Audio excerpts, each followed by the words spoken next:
कि जिस प्रकार सब संदेहों को दूर करके गुरु जी के चरण कमलों की रज को सिर पर रखकर मैं पुनः हाथ जोड़कर विनती करता हूँ, जिससे कथा की रचना में कोई दोष न आवे।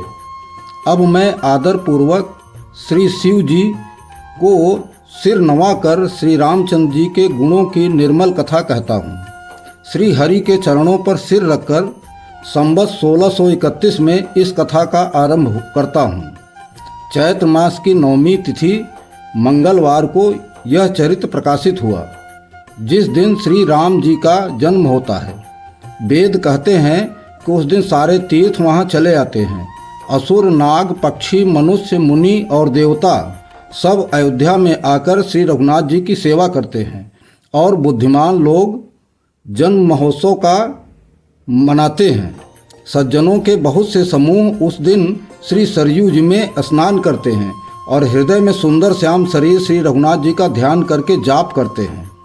वेद पुराण कहते हैं कि श्री सरयू जी का स्पर्श, दर्शन, स्नान, जलपान पापों को हरता है। यह अयोध्या परम धाम सब लोकों में प्रसिद्ध है और पवित्र है। यहाँ जो कोई अयोध्या में शरीर छोड़ते हैं वे फिर संसार में नहीं आते। जन्म मृत्यु के चक्कर को छोड़कर भगवान के परम धाम में निवास करते हैं। इस अयोध्यापुरी को सब प्रकार से मनोहर, सब सिद्धियां देने वाली कल्याण की खान समझकर मैंने इस निर्मल कथा का आरंभ किया। इसका नाम श्री रामचरितमानस है, जिसके कानों से सुनते ही शांति मिलती है। मन रूपी हाथी विषय रूपी दावानल में जल रहा है, वह यदि इस रामचरितमानस रूपी सरोवर में आ पड़े तो सुखी हो जावे। यह रामचरितमानस मुनियों को प्रिय है। इस सुहावने और पवित्र मानस की रचना शिव जी ने की है।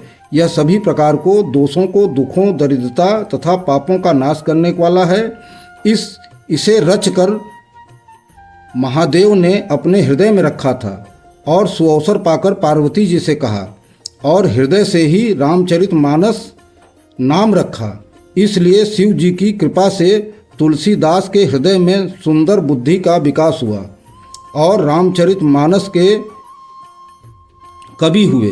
गोस्वामी जी कहते हैं कि अपनी बुद्धि से तो मनोहर ही कहता हूँ, किंतु फिर भी हे सज्जनों, सुंदर चित्त से सुनकर इसे सुधार लीजिएगा, क्योंकि सुंदर बुद्धि भूमि है, हृदय ही उसमें गहरा स्थान है।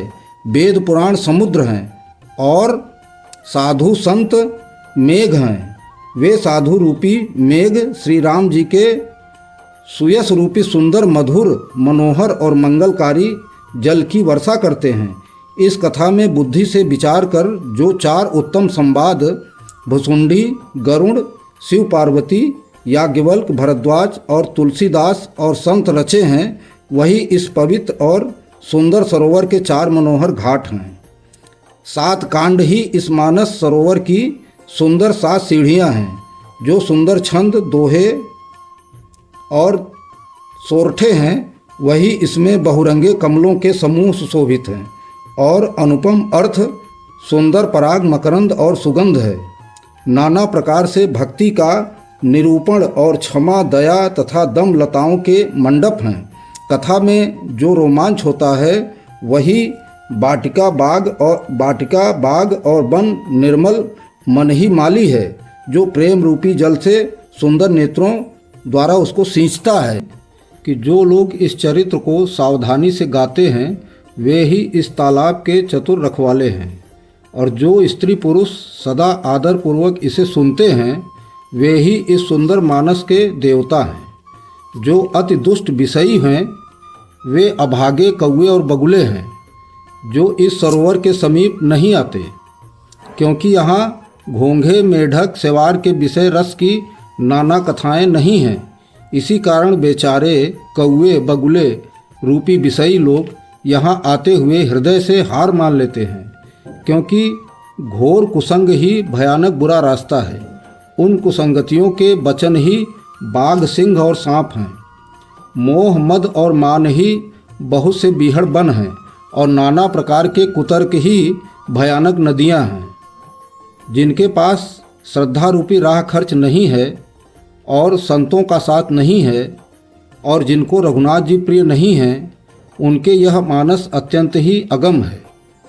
यदि कोई मनुष्य कष्ट उठाकर यहाँ तक पहुँच भी जाए तो नींद रूपी जूड़ी आ जाती है। हृदय में मूर्खता रूपी बड़ा काड़ा जाड़ा लगने लगता है, क्योंकि उससे उस सरोवर में स्नान जलपान तो किया नहीं जाता और वह अभिमान सहित लौट आता है। और यदि उससे वहाँ का हाल कोई पूछता है तो वे अपने अभाग्य की बात न कहकर उसकी निंदा करने लगता है। ये सारे विघ्न उसको नहीं व्यापते जो श्री रघुनाथ जी को सुंदर कृपा की दृष्टि से देखते हैं। वही आदरपूर्वक इस सरोवर में स्नान करते हैं। जिनके मन में श्री रघुनाथ जी के चरणों में प्रेम है वे इस सरोवर को कभी नहीं छोड़ते। ऐसे मानस सरोवर को हृदय के नेत्रों से देखकर और उसमें गोता लगाकर कवि की बुद्धि निर्मल हो गई, क्योंकि उसके हृदय में आनंद और उत्साह भर गया, जिसके वह सुंदर कविता रूपी नदी बह चली, जिससे श्री राम रूपी निर्मल यश भरा है। और यह मानस ही सुंदर सरोवर की कन्या सरयू नदी बड़ी पवित्र है। तीनों प्रकार के श्रोताओं का समाज ही इस नदी के दोनों किनारों पर बसे हुए पूर्वे गांव और नगर हैं। दोनों के बीच में भक्ति रूपी गंगा की धारा है, वैराग्य सहित शोभित हो रही है। श्री पार्वती जी और श्री शिव जी के विषय के बाराती इस नदी में बहुत प्रकार के असंख्य जलचर जीव हैं। चारों भाइयों के जो बाल चरित्र हैं वे ही इसमें खिले हुए रंग बिरंगे बहुत से कमल हैं। श्री सीता जी के स्वयंवर की जो सुंदर कथा है वही इस नदी में सुहावनी छवि छा रही है। अनेकों सुंदर विचारपूर्ण प्रश्न ही इस नदी की नावें हैं और उनके विवेक युक्त उत्तर ही चतुर केवट हैं। इस कथा को सुनकर जो पीछे चर्चा होती है वही यात्रियों का समाज है और परशुराम जी का क्रोध ही इस नदी की भयानक धारा है और श्री रामचंद्र जी के श्रेष्ठ वचन ही सुंदर बंधे हुए घाट हैं। भाइयों सहित श्री रामचंद्र जी का विवाह का उल्लास ही इस नदी की कल्याणकारी बाढ़ है। श्री रामचंद्र जी के राज तिलक के लिए जो मंगल साज सजाया गया था वही मानो पर्व के समय इस नदी पर यात्रियों के समूह इकट्ठे हुए हैं। कैकेयी की कुबुद्धि ही इस नदी की काई है और संपूर्ण अनगिनत उत्सवों को शांत करने वाला भरत जी का चरित्र नदी तट पर किया जाने वाला महायज्ञ तप है। कलियुग के पापों और अवगुणों के जो वर्णन हैं वे ही इस नदी के जल की कीचड़ और बगुले कौए हैं कि यह कीर्ति रूपिणी नदी 6 ऋतुओं में सुंदर है और इसमें शिव पार्वती का विवाह जो है वो हेमंत ऋतु है और श्री रामचंद्र जी के जन्म का उत्सव शिशिर ऋतु है और विवाह समाज का वर्णन ही ऋतुराज बसंत है और वन गमन दुसह ग्रीष्म ऋतु है और मार्ग की कथा ही कड़ी धूप और लू है। राक्षसों के साथ घोर युद्ध ही वर्षा ऋतु है जो देव तुल्य रूपी धान के लिए सुंदर कल्याण करने वाली है। श्री रामचंद्र जी के राजकाज में जो सुख विनम्रता है वह सुहावनी शरद ऋतु है। सती शिरोमणि श्री सीता जी के गुणों की जो कथा है वही इस जल का निर्मल और अनुपम गुण है। भरत जी का स्वभाव इस नदी की सुंदर शीतलता है। चारों भाइयों का आपस का प्रेम ही इस जल की मधुरता और सुगंध है। यह जल श्री रामचंद्र जी की सुंदर प्रेम को पुष्ट करता है। कलयुग के समस्त पापों और उनसे होने वाली ग्लानि हर लेता है। संसार के श्रम को सोख लेता है, संतोष को भी संतुष्ट करता है और पाप ताप दरिद्रता को भी हर लेता है। यह जल काम क्रोध मद और मोह का नाश करने वाला है और निर्मल या ज्ञान और वैराग्य को बढ़ाने वाला है। इसमें आदरपूर्वक नहाने और पीने से हृदय में रहने वाले सारे पाप मिट जाते हैं। जिन्होंने इस राम सुयस रूपी जल से अच्छे हृदय को नहीं धोया वे कायर कलिकाल के द्वारा ठगे गए हैं। जैसे प्यासा हिरन सूर्य की किरणों की रेत पर पड़ने से उत्पन्न हुए जल के भ्रम को वास्तविक जल समझकर दौड़ता है और जल न पाकर दुखी होता है, जैसे ही वे जीव भी दुखी होंगे। गोस्वामी जी कहते हैं कि अच्छी बुद्धि के अनुसार इस सुंदर जल के गुणों को विचार कर उसमें अपने मन को स्नान कराकर और भवानी शंकर का स्मरण करके सुंदर कथा कहता हूँ। अब मैं श्री रघुनाथ जी के सुंदर चरण की हृदय में धारण करके तथा प्रसाद पाकर दोनों श्रेष्ठ मुनियों के मिलन का सुंदर संवाद मुनि वर्णन करता हूँ। भरद्वाज मुनि प्रयाग में बसते हैं और उनका श्री राम जी के चरणों में अत्यंत प्रेम है और वे तपस्वी, निग्रही चरित, जितेंद्रिय, दया के निधान और परमार्थ के मार्ग पर बड़े चतुर हैं।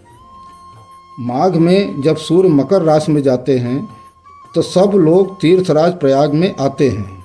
देवता, दैत्य, किन्नर और मनुष्यों के समूह सब आदरपूर्वक त्रिवेणी में स्नान करते हैं। श्री वेणी माधव जी के चरण कमलों को पूजते हैं और अक्षय वट का स्पर्श कर उनके शरीर पुलकित होते हैं। तीर्थराज प्रयाग में जो स्नान करने जाते हैं उन ऋषि मुनियों का समाज भरद्वाज के आश्रम में जुटता है। इस प्रकार माघ के महीने भर स्नान करते हैं और फिर सब अपने अपने आश्रमों को चले जाते हैं। हर साल वहाँ इसी तरह का आनंद होता है। एक बार सब मुनीश्वर अपने अपने आश्रम लौट गए। परम ज्ञानी याज्ञवल्क्य मुनि का चरण पकड़कर भरद्वाज जी ने रोक लिया, आदरपूर्वक उनके चरण धोए और बड़े ही पवित्र आसन पर उन्हें बैठाए। उनका पूजन करके तथा उनका सुयश वर्णन किया और अत्यंत पवित्र कोमल वाणी से बोले कि हे नाथ, मेरे मन में बड़ा संदेह है कि वेदों का तत्व सब आपकी ही मुट्ठी में है, आप इसका निवारण करें। हे प्रभो, संत लोग ऐसी नीति कहते हैं और वेद पुराण मुनि जन भी यही बताते हैं कि गुरु के साथ छिपाव करने से हृदय में निर्मल ज्ञान नहीं होता है।